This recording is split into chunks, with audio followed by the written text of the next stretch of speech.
Hello, welcome to paramount GS academy. आज current का topic के बारे में बात करने वाला हूँ, हांगकांग संकट के बारे में। अगर आप बीपीएससी मेंस देने वाले हो, यूपीपीसीएस मेंस देने वाले हो, अगर आप कोई भी ऐसा एग्जाम देने वाले हो जिसमें आईआर का टॉपिक इंक्लूड होता है, तो आप प्लीज इस वीडियो को अच्छे से देख लो, बहुत ही हेल्पफुल होगा। वीडियो लेट लाने का सिर्फ मकसद इतना था कि समग्र बिंदुओं को शामिल करूं, क्योंकि चीन द्वारा जो एक बिल लाया गया, पारित करने के बाद विश्व के अनेक देशों द्वारा क्या बयान दिए गए हैं, कौन से स्टेप उठाए गए, सारे बिंदुओं को मैं इस वीडियो में शामिल करना चाहता था।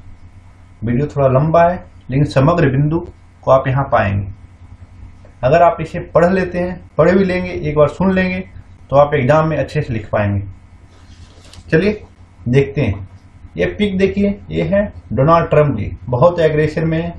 यहाँ पर देखिए, ये हांगकांग के लोग हैं जो ट्रंप से सपोर्ट चाहते हैं। ये बोरिस जॉनसन है, जिन्होंने भी कुछ बयान दिए हैं राष्ट्रीय सुरक्षा कानून जो चीन द्वारा पारित हुआ है उसके विरुद्ध। अब देखते हैं हांगकांग संकट को आप कुछ बिंदुओं के माध्यम से देख सकते हैं। मैंने इसे लिया है 6 बिंदुओं में टोटल बांटा है मैंने। चर्चा में क्यों था, हांगकांग का ऐतिहासिक पृष्ठभूमि क्या था, राष्ट्रीय सुरक्षा कानून के पारित होने से हांगकांग पर क्या प्रभाव पड़ता है, इसको भी बहुत अच्छे से समझेंगे। आखिर क्या कारण है जो चीन के द्वारा पारित इस बिल राष्ट्रीय सुरक्षा कानून को अमेरिका विरोध कर रहा है, ब्रिटेन भी इस बिल का विरोध कर रहा है। क्या कारण है और क्यों वहां के लोगों का समर्थन कर रहा है ब्रिटेन और अमेरिका, ये भी देखेंगे। भारत को यहाँ पर भारत का क्या पक्ष है, यहाँ पर भारत की स्थिति क्या है, कौन सा स्टैंड भारत लिया है, सारे बिंदुओं को समझेंगे। एक एक बिंदु को समझेंगे। देखिए, ये है मेनलैंड चाइना।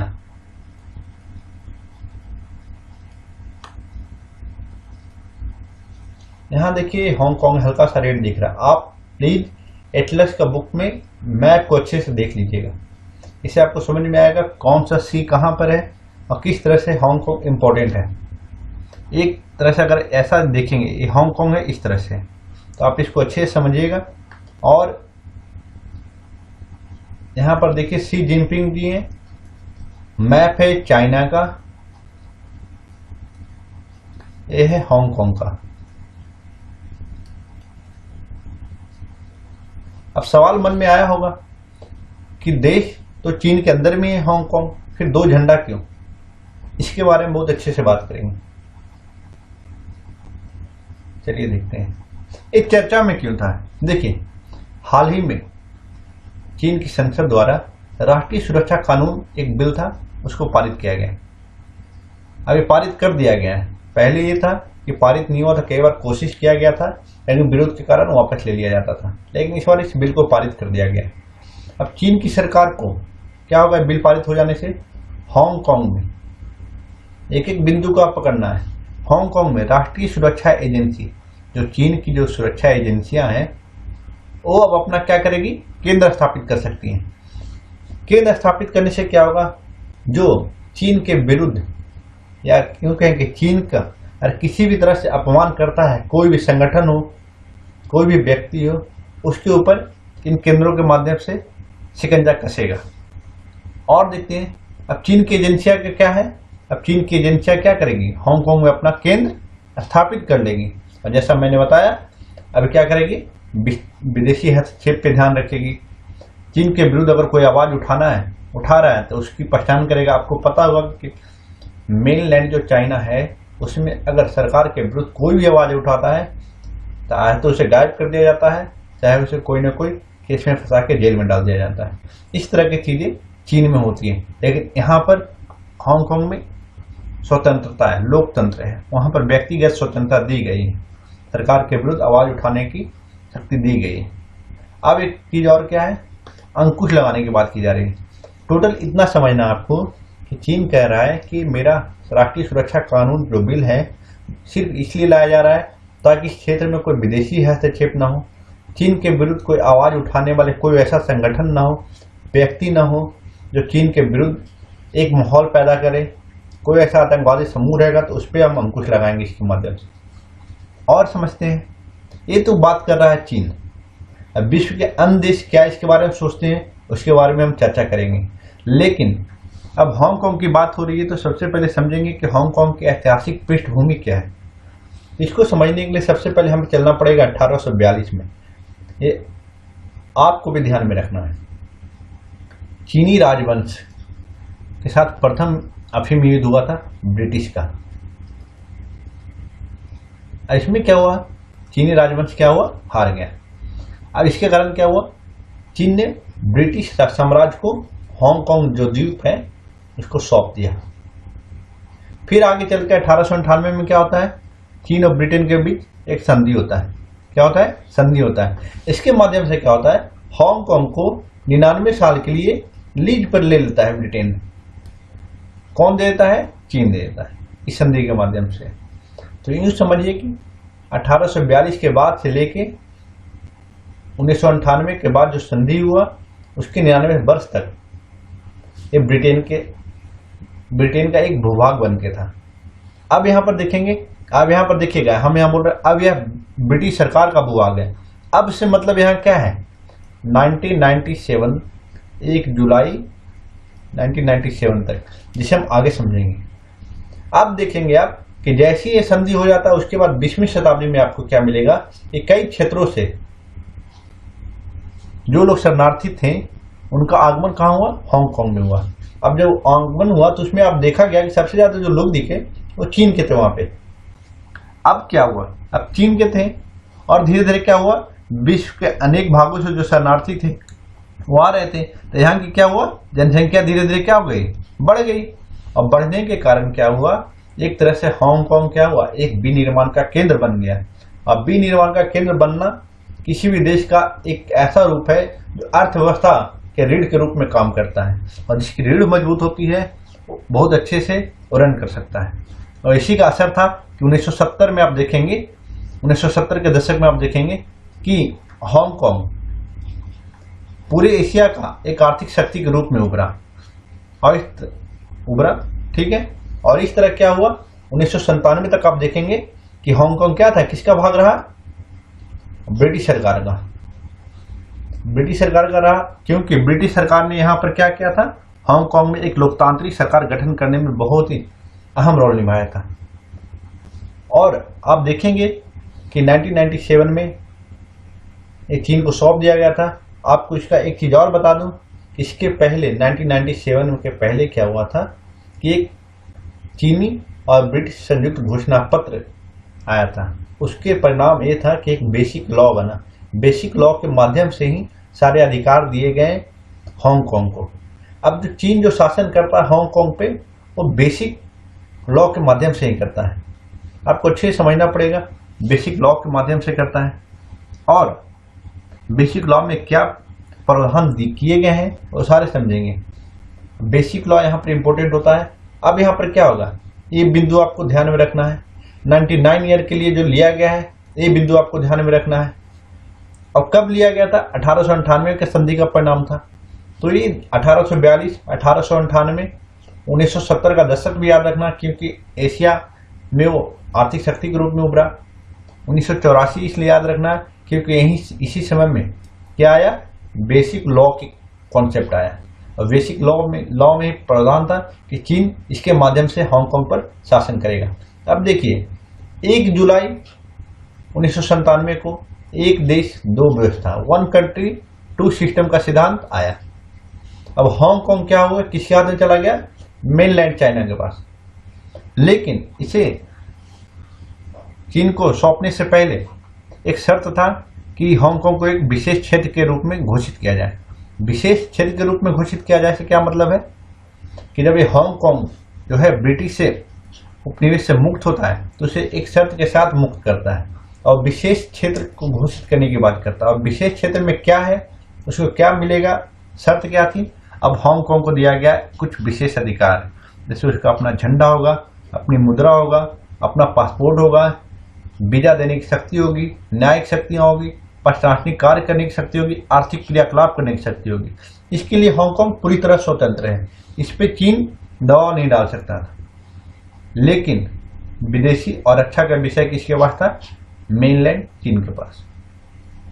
अब यहां पर देखते हैं, अब चीन द्वारा क्या होता है, चीन का एक एग्जीक्यूटिव हांगकांग में होता है। देखिए एग्जीक्यूटिव दो तरह से होता है, हांगकांग के लोग भी एग्जीक्यूटिव बन सकते हैं, एक चीन का एग्जीक्यूटिव भी हो सकता है वहां पर।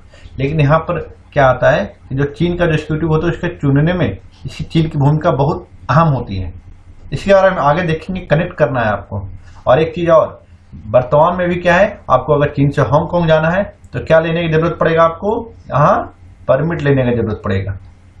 लेकिन धीरे धीरे जिस तरह से चीन द्वारा हांगकांग की शक्तियों को समाप्त किया जा रहा है, आने वाला समय में लगता है कि हांगकांग पूरी तरह से चीन में शामिल हो जाएगा। अब देखते हैं हांगकांग पर राष्ट्रीय सुरक्षा कानून जो आया है उसके क्या प्रभाव पड़े। अब आपको मैंने बताया था कि 1984 का परिणाम क्या था।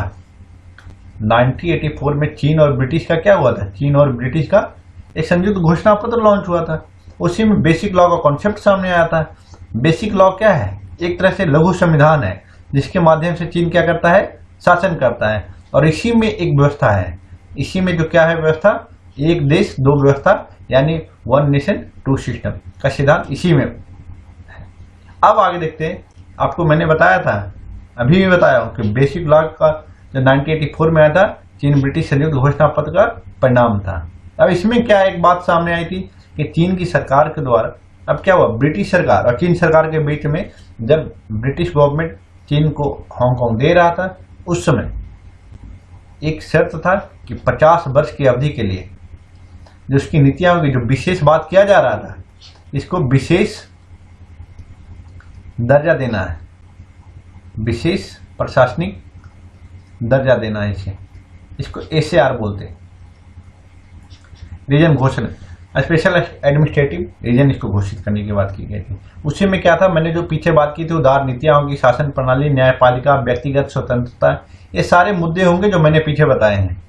लेकिन ये चीज किसके पास नहीं था, चीन की जनता के पास। अब चीन की सरकार जैसे ही हांगकांग को चीन में मिला लेगी, उनके भी ये अधिकार धीरे धीरे क्या हो जाएंगे, समाप्त हो जाएंगे। इसी के कारण बार बार देखने को मिलता है कि हांगकांग में इस चीजों के विरुद्ध हमेशा प्रदर्शन हुए। जब जब चीन की सरकार द्वारा कुछ किया गया है तो वहां पर प्रदर्शन आपको देखने को मिले हैं।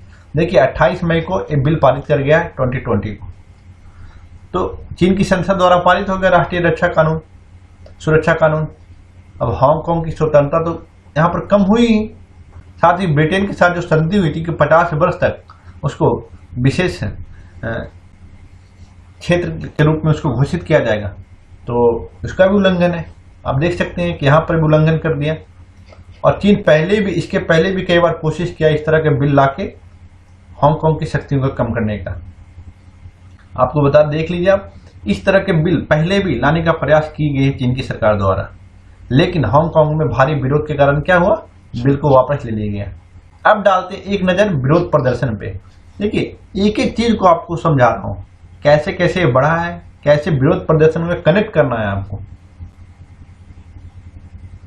देखिए बेसिक लॉ में क्या है, बेसिक लॉ को बचाने के लिए अब क्या है, उसमें स्वतंत्रता की बात की गई है। अब उसको बचाने के लिए सबसे पहली बार प्रदर्शन कब हुआ, 2003 में। अब 2003 में हुआ, इसका मतलब क्या हुआ, 97 में चीन को सौंपा ब्रिटिश। अब उसके 6 साल बाद ही पहला प्रदर्शन होता है।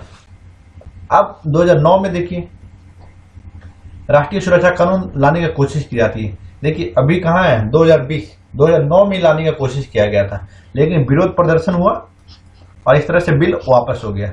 आप देखते जाइए किस तरह से लाते गया, प्रदर्शन होते गए हैं। अब देखिए 2014 में क्या हुआ। अब यहां पर क्या हुआ, जो निर्वाचन होगा इसके कारण एक अम्ब्रेला मूवमेंट हुआ था 2014 में। इसका क्या हुआ था अम्ब्रेला मूवमेंट में, इसमें क्या हुआ, जो प्रतिनिधि होते हैं उसका चुनाव करने की बात की गई थी। लेकिन इसमें क्या हो रहा था कि चीन की सरकार द्वारा ही उसके समर्थित लोगों को ही उतारने की कोशिश की जा रही थी। इसके विरुद्ध भी वहां पर बहुत बड़ा प्रदर्शन हुआ था, जिसे अम्ब्रेला मूवमेंट कहा जाता है।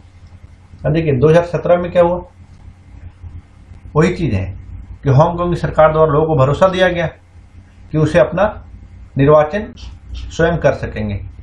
किंतु क्या सामने आ रही थी कि चीन सिर्फ उन्हीं लोगों को इस पद के लिए चुनाव लड़ने की अनुमति दे रहा था जो साम्यवादी पार्टी का समर्थक था। इस कारण यहाँ 2 महीने तक 2017 में विरोध हुआ था और 2019 में एक विरोध हुआ है। ये क्या था? ये प्रत्यर्पण कानून को लेकर था। अब प्रत्यर्पण कानून क्या होता है? आप अक्सर सुनने में मिलता है कि ब्रिटेन के साथ हमारा प्रत्यर्पण कानून हो गया, म्यांमार के साथ है, ऐसे कई देशों के साथ भारत का भी प्रत्यर्पण कानून है। लेकिन आप यहाँ पर देखेंगे, यहाँ पर प्रत्यर्पण कानून से मतलब ये है कि अगर कोई व्यक्ति चीन के अगेंस्ट में कुछ बोलता है या चीन को लगता है कि वो हमारे देश का दोषी है, तो और वो हांगकांग में बसा हुआ है, तो उसको चाहेगा कि हमारे देश में उसको प्रत्यर्पण कर दिया जाए। इसके विरुद्ध भी एक बिल आया था, लेकिन विरोध के कारण से क्या हुआ, बिल को वापस लेना पड़ा। इस तरह के सीक्वेंस आपको ध्यान रखना, कम से कम दो तो बिंदु जरूर याद रखिएगा। राष्ट्रीय सुरक्षा कानून 2009 में आया था एक बार, इससे पहले भी, इसको याद रखना है आपको, और एक 2019 का एटलीस्ट याद रखना है आप, ताकि बहुत बिंदु तो आप नहीं लिख पाएंगे, लेकिन इतना तो आपको लिखना ही कि ऐसा विरोध हुआ था। अब क्या हुआ, कानून का प्रभाव क्या था? देखिए, बेसिक लॉ के माध्यम से चीन की सरकार हांगकांग पे शासन करती है। अब उसकी धारा 23 में क्या कहता है? अगर कोई देशद्रोह करता है, अलगाव यानी अलग होने की बात करता है, सरकार के विरुद्ध साजिश की बात करता है, कोई विदेशी राजनीतिक संगठन या निकाय इस विशेष क्षेत्र में राजनीतिक गतिविधियों का संचालन करने की कोशिश करता है, उसको रोकेगा। कोई अगर विदेशी है तो रोकने का, तो इसमें क्या हो गया, एक तरह से हांगकांग की शासन व्यवस्था में एंट्री कर रहा है चीन और वहां की गतिविधियों पर अंकुश लगाने की कोशिश कर रहा है। ये अंकुश धीरे धीरे और बढ़ते जाते हैं। तो आप देखेंगे कि किस तरह से बेसिक लॉ के माध्यम से चीन की सरकार ने एक बिल पारित कर दिया और बेसिक लॉ में जो हांगकांग में शक्ति दी गई थी, हांगकांग को बेसिक लॉ के माध्यम से उसको कमजोर किया गया है। अब देखिए, आलोचक क्या कहते हैं? आलोचक का कहना है कि यह कदम हांगकांग के एक देश दो प्रणाली सिद्धांत के क्या है, उल्लंघन। यह वास्तव में उल्लंघन है। 1997 में हुआ था, 50 साल के लिए सिद्धांत, 50 साल के लिए संधि हुआ था, लेकिन उसके पहले ही इस तरह के कानून लाया जा रहा है। और हांगकांग की स्वायत्ता के लिए क्या है जरूरी? एक देश दो प्रणाली जरूरी है। देखिए, समीक्षकों का मानना है कि देखिए, शी जिनपिंग जो है माओ जेडोंग की रास्ते पर आगे बढ़ रहे हैं। कहने से क्या मतलब? देखिए, शी जिनपिंग इस तरह से आगे बढ़ रहे हैं, बहुत एग्रेशन के साथ चीजों को चीन में मिलाने की कोशिश कर रहे हैं। इसके पहले कई शासक थे जो बहुत ही अस्थायित्व के साथ, बहुत ही बिना एग्रेशन के चीजों को सॉल्व करना पसंद करते थे। लेकिन शी जिनपिंग और माओ जेडोंग का जो विचारधारा है एक जैसा है, उन्हीं के रास्ते पे आगे बढ़ के चीन अपनी जो उसे लगता है कि हमारा क्षेत्र है, उसको एग्रेशन के साथ उसे अपने में मिलाना चाह रहा है। अब देखेंगे कि हांगकांग के लोगों में क्या हुआ। व्यक्तिगत स्वतंत्रता क्या होगी, लगभग समाप्त हो जाएगी। अब आपको कुछ बोल नहीं सकते हैं। पहले जो आपको आजादी थी, अब वहां का सुरक्षा एजेंसियां अगर केंद्र बना लेगी तो आप पे नजर रखेगी कि कौन किस तरह से चीन विरोधी कोई गतिविधि तो नहीं कर रहा है, या कुछ वैसा कोई विदेशी संगठन के साथ मिलाप जुलाप तो नहीं कर रहा है। अगर ऐसा कुछ करेगा तो उसके ऊपर एक्शन लेगा। और दूसरी बात देखेंगे कि हांगकांग की संविधान की क्या हो जाएगी, शक्ति कम हो जाएगी, यहाँ पर कम हो जाएगी। और चीन का संविधान की शक्ति क्या होगी, बढ़ेगी, क्योंकि चीन द्वारा जो बेसिक लॉ है उसको तो कमजोर किया जा रहा है। अब देखिए, इतना तो आपको समझ में आ गया कि सबसे पहले मैंने समझाया कि चर्चा में क्यों था, इसका बेसिक लॉ कैसे आया, कॉन्सेप्ट ब्रिटिश द्वारा कैसे, कब इसको दिया गया, कौन से संधि के माध्यम से चीन को सौंपा गया। जब हांगकांग चीन का पार्ट बन गया तो किस तरह से विरोध प्रदर्शन हुए जब हांगकांग की शक्तियों को छीनने का कोशिश किया चीन, मेनलैंड चीन ने। अब देखेंगे कि चीन द्वारा जब एक बिल पारित कर दिया गया है तो अब अमेरिका द्वारा, विश्व के अनेक देशों द्वारा किस तरह का निर्णय लिया जा रहा है चीन के विरुद्ध। आखिर क्या कारण है जो अमेरिका, ब्रिटेन और कई देश इस सुरक्षा कानून का विरोध कर रहे हैं, देखते हैं। देखिए, अमेरिकी राष्ट्रपति पर दबाव और चीन के विरुद्ध नीति। अब दबाव है इनके ऊपर, किनके ऊपर? ट्रंप के ऊपर। और चीन के विरुद्ध अगर दबाव है तो चीन के विरुद्ध नीति भी कुछ अपना रहे हैं। अब दबाव क्यों है, सारे समझते हैं। देखिए, बिल पारित होने के बाद अमेरिका के स्टेट सेक्रेटरी जो माइक पॉम्पियो हैं,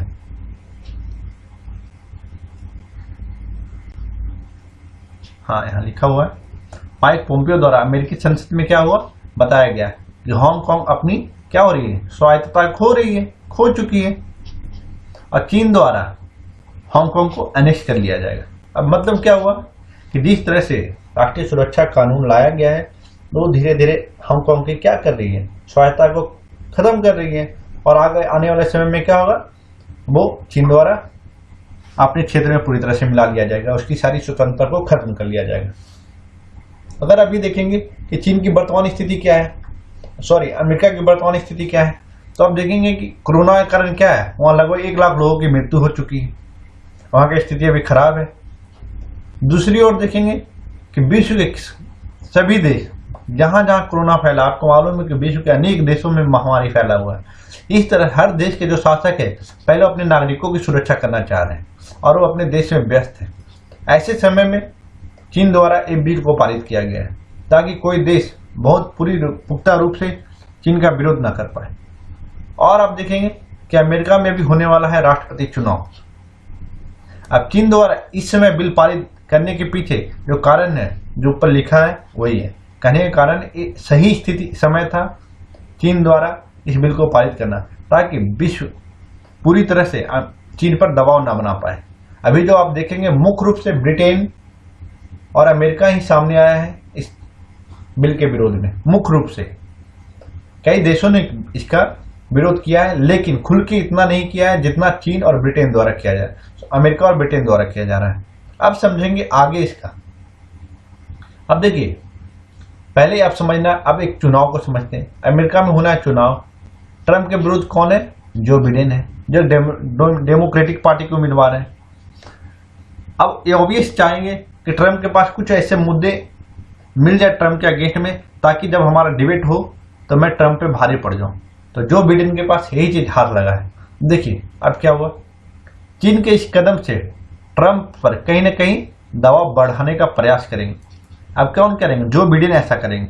अब चीन जो जिस तरह का कदम उठा रहा है, अब इस मुद्दे को उठाकर ट्रंप पर दबाव बढ़ाएंगे और क्या कहेंगे कि इनके रहते हुए क्या हुआ, चीन ने अपना संविधान बदल दिया और ये कुछ कर नहीं पाए। ये बहुत बड़ा दबाव बढ़ेगा, क्योंकि हांगकांग और अमेरिका के रिश्ते बहुत ही प्रगाढ़ है, लेकिन हांगकांग की स्वतंत्रता को बचाने में अमेरिका कुछ नहीं कर पाया। दूसरी ओर देखेंगे कि जो बराक ओबामा के टाइम में न्यूक्लियर डील हुआ था, कई बैठकों के बाद उसे इन्होंने रद्द कर दिया। रद्द करने के बाद भी उन पर ईरान पर प्रतिबंध लगाया गया। क्या लगाया गया? आर्थिक प्रतिबंध लगाया गया, जिसके कारण भारत पर भी कहीं न कहीं प्रभाव पड़ा था ये आर्थिक प्रतिबंध के कारण। लेकिन ईरान के रुख में कोई ज्यादा नरमी देखने को मिला नहीं है। आपको पता होगा हाल ही में मिसाइल टेस्ट किया ईरान ने भी। इस तरह की चीजें, अगर ऐसा कुछ करने से दबाव बढ़ता तब एक सफलता माना जाता, लेकिन ऐसा कुछ बदलाव देखने को मिला नहीं। और दूसरी बात, अब दूसरी तरफ देखेंगे, चीन के साथ ट्रेड वार कर रहा है, कई तरह के शुल्क लगाया जा रहा है और ट्रेड वार बढ़ा है अमेरिका और चीन के बीच में। लेकिन अगर हुआ क्या, इससे कुछ लाभ हुआ अमेरिका को? तो ज्यादा कुछ लाभ हुआ नहीं। इन आधारों पर भी बिडेन ट्रंप को क्या करेंगे, डिबेट में खराब विदेश नीति का हवाला देकर अपने पक्ष को मजबूत कर लेंगे। तो ट्रंप पर इसका दबाव जरूर है कि आने वाले चुनाव में अगर हम बहुत अच्छी तरह से विदेश नीति को और भी सफल नहीं बनाए तो हमारे ऊपर एक चुनाव में भारी पड़ सकता है। अब इस सारे मुद्दे को आप देख ली। अब किस तरह से इस दबाव को दूर करने के लिए अमेरिकी प्रशासन द्वारा किस तरह का कदम उठाया जा रहा है वो भी देखते हैं। देखिए, सबसे पहले क्या किया गया, यूनाइटेड नेशन सिक्योरिटी काउंसिल में हांगकांग के मुद्दों को उठाने के लिए यूएसए गया। लेकिन यहाँ पर क्या हुआ, चीन और रूस के कारण इस पर चर्चा नहीं हो पाई, क्योंकि उन लोगों के पास वीटो की पावर शक्ति है, वीटो पावर है, तो इस कारण से इसको रोक दिया गया। आप देखेंगे कि हो सकता है ट्रेड बार को बढ़ाया जाए। अब ट्रेड बार बढ़ेगा तो इसमें क्या होगा, टैक्स बढ़ाए जाएंगे और बहुत ज्यादा होगा, निर्यात को प्रभावित करेगा। तो कैसे निर्यात को प्रभावित करेगा? हो सकता है व्यापार अमेरिका जो है चीन के साथ पूरी तरह समाप्त कर दे, चीन के साथ समाप्त कर दे। इससे लाभ किसी को नहीं, दोनों को लूज लूज कंडीशन होगा, मतलब दोनों ही हारेंगे। लेकिन यहां पर चुनाव का समय है, ऐसे में इस तरह का एक्शन, और एक तरह से देखा जा रहा है कि अमेरिका में कहीं न कहीं चीन के विरुद्ध एक आक्रोश है लोगों में कोरोना वायरस की वजह से। तो माना जाता है कोरोना चीन से आया, उसकी वजह से हमारे देश में लाखों लोगों की मृत्यु हुई है और देश की अर्थव्यवस्था में नुकसान जो हुआ चीन के इस कोरोना वायरस के कारण भी हुआ है। दूसरा आप देखेंगे कि ये होगा, अगर माना जा रहा है कि जो राष्ट्रीय सुरक्षा कानून है चीन द्वारा सितंबर में लागू कर दिया जाएगा, अगर होता है तो वहां का स्पेशल स्टेटस से क्या करेगा, अमेरिका समाप्त कर देगा। स्पेशल स्टेटस से क्या मतलब है कि चीन हांगकांग को अमेरिका द्वारा कई तरह का टैरिफ में छूट दिया जाता है, वो सारे छूट को समाप्त कर दिया जाएगा। बहुत सारी ऐसी कंपनियां हैं जो हांगकांग में जाके शिफ्ट हैं, तो कोशिश रहेगी कि ऐसा कुछ करने का ताकि हांगकांग से वहां की कंपनियां निकल जाए। और क्या देखेंगे कि एक रिपब्लिकन सांसद द्वारा तिब्बत और ताइवान के लिए एक स्वतंत्र क्षेत्र घोषित करने की बात की गई है, उसे पूरी तरह से चीन से स्वतंत्र करने की बात की गई है। तो इस तरह से मुद्दे से क्या हो रहा है, चीन और अमेरिका में तनाव तो बढ़ेंगे, लेकिन अभी चुनाव के समय में ये चीज कहीं न कहीं अगर संवेदन के रूप में देखेंगे और एक राष्ट्रीयता के रूप में देखेंगे तो कहीं न कहीं एक झुकाव, वोटों का ध्रुवीकरण भी हो सकता है एक पक्ष की तरफ। और अगला क्या देखेंगे, पांचवा पॉइंट क्या है, वो चाहेंगे कि कोरोना वायरस के कारण चीन को क्या करेंगे, चीन पर अंतर्राष्ट्रीय दबाव बढ़ाएंगे। क्योंकि आपको पता होगा कि हाल ही में WHO का मीटिंग हुआ था, वहां पर इस बात का फैसला ले लिया गया है कि इस वायरस का ओरिजिन कहाँ है। क्योंकि शुरू में अमेरिका चीन इस चीज के लिए बिल्कुल मना कर रहा था कि मैं इस चीज के लिए बिल्कुल अलाउ नहीं करूंगा, लेकिन अंतर्राष्ट्रीय दबाव के कारण क्या हुआ, वो इस चीज के लिए मान गया। आपको सुनने में आया होगा कल ही कि अमेरिका द्वारा चीन अमेरिका का जो विमान सेवा उसको अभी समाप्त कर दिया गया है। और क्या, साउथ चाइना सी में जिस तरह से एग्रेसिव है चीन, वहां पर भी इस समुद्री क्षेत्र में अमेरिका बहुत आगे बढ़ के उस क्षेत्र में आ रहा है सामने, ताकि चीन पर एक दबाव बना रहे। और साथ ही इस क्षेत्र में जो भी देश है उसको अपने साथ रखना चाहता है ताकि चीन पर बहुत ज्यादा दबाव बन सके। और भी आप क्या देखेंगे, चीन की अर्थव्यवस्था को और नुकसान पहुंचाने के लिए क्या किया जा रहा है, चीन की जो कंपनियां हैं उसको स्टॉक एक्सचेंज से क्या किया जा रहा है, डिलिस्ट किया जा रहा है। डिलिस्ट का कारण बताया जा रहा है कि अगर ऐसा माना जाएगा कि एक कंपनियां अगर किसी विदेशी शासन के सपोर्ट से काम करती है तो उसे डिलिस्ट कर दिया जाएगा। साथ ही क्या देखेंगे, एक चीन में है शिनजियांग प्रांत, वहां योग्य अल्पसंख्यक रहते हैं, कहा जाता है उनका मानवाधिकार का हनन हो रहा है और अमेरिका हमेशा मानवाधिकार हनन को लेके हमेशा आगे रहता है, तो इस चीज का आरोप भी चीन पर लगाता है। इस तरह के मुद्दों को सामने लाके अमेरिका चाहता है चीन पर दबाव बना के अपना जो हेगेमनी है, अपनी जो महाशक्ति का जो एक दर्जा उसे प्राप्त है वो बना रहे और अमेरिका इस चीज में पीछे हट जाए। लेकिन जिस तरह से अभी तनाव बढ़ रहा है, अभी आगे देखने को मिलेगा किस तरह की चीजें बढ़ रही हैं। जैसा माना जा रहा है कि फिर से जिस तरह से एक समय में यूएसएसआर और अमेरिका के बीच में कोल्ड वार चल रहे थे, अब समय आ गया है चीन और यूएसए के बीच में कोल्ड वार चलने का। तो ये स्थिति आपको सुनने में मिलेगा। अभी आपको चीन द्वारा भारत को भी कहा गया है कि इस कोल्ड वार से भारत अपने आप को दूर रखे। तो इस तरह की चीजें अभी चलने वाली है। अभी सुनेंगे कि ब्रिटेन की जो प्रधानमंत्री हैं बोरिस जॉनसन, उन्होंने बोला कि अगर चीन अगर राष्ट्रीय सुरक्षा कानून को अगर लागू कर देता है, पहले तो उनका विरोध करता है, अगर वो लागू करता है तो लगभग 3 मिलियन लोग, 3 मिलियन से तात्पर्य है 30 लाख लोग को अपने देश में नागरिकता देंगे। अब कैसे देंगे, इस चीज का ये बात हुआ तो यहाँ पर कहा गया कि लगभग 3.5 लाख लोगों के पास जो पासपोर्ट है ब्रिटिश ओवरसीज पासपोर्ट है। इसका मतलब क्या हुआ कि जब इनके देश में कोई भी व्यक्ति आएगा तो बिना वीजा के 6 महीना ऐसे ही रह सकता है। और कहा इन्होंने कि लगभग 2.5 मिलियन लोग, लगभग 25 लाख लोग इस चीज के लिए एलिजिबल भी हैं। अगर वो हमारे देश में आते हैं, उनको पासपोर्ट मिलेगा, वो आएंगे हमारे देश में तो उनको 12 महीने का वीजा देंगे और 12 महीने का वीजा जैसे ही समाप्त होगा उसको रिन्यू कर दिया जाएगा। इस तरह इसको बढ़ाते दिया जाएगा लगातार और आने वाला समय में उनको नागरिकता के लिए योग्य हो जाएंगे और फिर उनको नागरिकता दे दिया जाएगा। इस तरह से चीन पर दबाव बनाने की कोशिश की जा रही है, लेकिन चीन भी चुप बैठने वाला नहीं था। चीन ने भी दोनों को कड़े शब्दों में इसे अपना आंतरिक मामला कहते हुए कड़े शब्दों में ऐतराज जताया। अमेरिका द्वारा कहा कि सारी बातों को बेसलेस बोला गया और ब्रिटेन को कहा गया कि अपनी कॉलोनियल मानसिकता से वो बाहर निकले। इस तरह का कड़ा संदेश चीन देने की कोशिश कर रहा है। चीन, आपको पता होगा कि चीन एक तरफ साउथ चाइना सी में, दूसरी तरफ भारत के लद्दाख सीमा पर तनाव बढ़ाया हुआ है और ऐसे कई मुद्दों पर आप देखेंगे कि अमेरिका और चीन, ब्रिटेन और चीन और ऑस्ट्रेलिया, इस तरह के कई देशों के साथ चीन का भी तनाव बहुत ज्यादा बढ़ा हुआ। इस तरह से आप देखेंगे कि चीन फिर भी बहुत एग्रेशन के साथ इस क्षेत्र में आगे बढ़ रहा है। अब देखते हैं भारत का स्टैंड है क्या, भारत स्टैंड क्या लेता है। देखिए आपको बता दूं, भारत अभी तक हांगकांग के मुद्दे पे खुलकर अभी कुछ नहीं बोला है, बोला कुछ नहीं है, लेकिन इतना तय है कि जब व्यापार यहाँ पर अमेरिका और चीन के बीच में जब व्यापार ट्रेड वार चल रहा है, तो इसमें क्या है, भारत अपना व्यापार बढ़ा सकता है, निवेश ला सकता है। जिस तरह से बहुत सारी कंपनियां चीन छोड़ के दूसरे क्षेत्र में जा रहे हैं, तो भारत अगर अपना इंफ्रास्ट्रक्चर को स्ट्रॉन्ग कर ले, कोई एक क्षेत्र विशेष को आने वाली कंपनियों के लिए घोषित कर दे, तो ऐसे में वहां पर निवेश बढ़ेंगे, और निवेश बढ़ेंगे तो यहाँ पर भारत की अर्थव्यवस्था को क्या मिलेगी, मजबूती मिलेगी। और भारत जो चीन से जो कई सारे देश, जो पश्चिमी देश नाराज हैं, अब पश्चिमी देश नाराज हैं तो इसका फायदा क्या होगा, भारत को मिलेगा। जो चीज सप्लाई चीन कर रहा था, भारत कोशिश करेगा, क्योंकि भारत की जो भी वस्तुएं वो भी सस्ती हो सकती हैं, क्योंकि यहाँ श्रमिक सस्ते रेट पे मिल रहे हैं। तो ऐसे में क्या होगा कि भारत चाहे तो अभी निर्यातक, एक बहुत बड़ा निर्यातक देश बन सकता है और अपनी अर्थव्यवस्था को मजबूती प्रदान कर सकता है। कोरोना वायरस के कारण जो भारत की अर्थव्यवस्था थोड़ा डाउन हुआ है, उसको मजबूती प्रदान करने में क्या होगा, मदद मिलेगा। आपको पता होगा कि चीन और भारत में दो अंतर है, दोनों अंतर को समझते हैं। चीन जब किसी देश को हेल्प करता है तो क्या करता है, वो शर्तों के साथ हेल्प करता है, वो चाहता है, और जो हेल्प है वो सरकार के साथ करता है, वो सरकार को हेल्प देता है, कोई डोनेशन हो सरकार को देता है, शासनाध्यक्ष को देता है। लेकिन भारत का स्थिति अलग है, भारत जो हेल्प करता है वो जनता के साथ जुड़ाव करने के लिए करता है। भारत कहीं निवेश करेगा, कहीं दान देगा, तो ऐसे क्षेत्रों में वो चाहेगा कि इंफ्रास्ट्रक्चर डेवलप कर दे ताकि वहां की जनता को कुछ लाभ हो।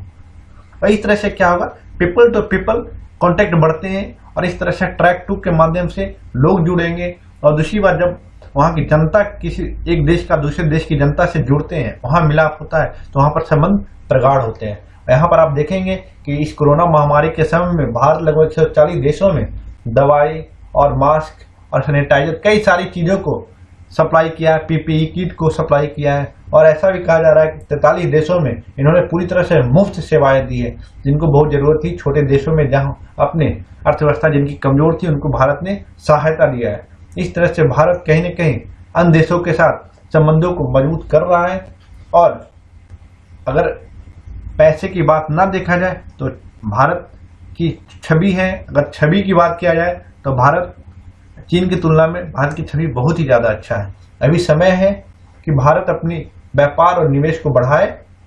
कैसे बढ़ाएगा, ये स्थिति का फायदा उठाए। देखिए, चीन और अमेरिका के बीच बढ़ते तनाव का कारण विश्व व्यापार क्या हो रहा है, असर तो पड़ रहा है, लेकिन आपको पता है कि डिमांड हमेशा रहती है वस्तुओं की। जब डिमांड है तो उसको जब चीन अभी पूरा नहीं कर पाएगा व्यापार जो ट्रेड वार के कारण, तो इसका लाभ भारत को उठाना चाहिए। भारत को उठाना चाहिए। जब चुनौतियां होती हैं तभी अवसर भी सामने आते हैं, जो अभी भारत के पास है। देखिए, अब जब ये राष्ट्रीय सुरक्षा कानून लागू होगा, तब किस तरह का हांगकांग में प्रदर्शन होता है और किस तरह की बातें सामने आती है, उसको आपको क्या करना है, इसमें थोड़ा सा बिंदु को ऐड कर लेना है। अरे आपका हो जाएगा क्वेश्चन तैयार है। देखिए, वीडियो अच्छा लगा होगा तो प्लीज लाइक, शेयर, सब्सक्राइब जरूर करिएगा। आज के लिए इतना ही। Thank you.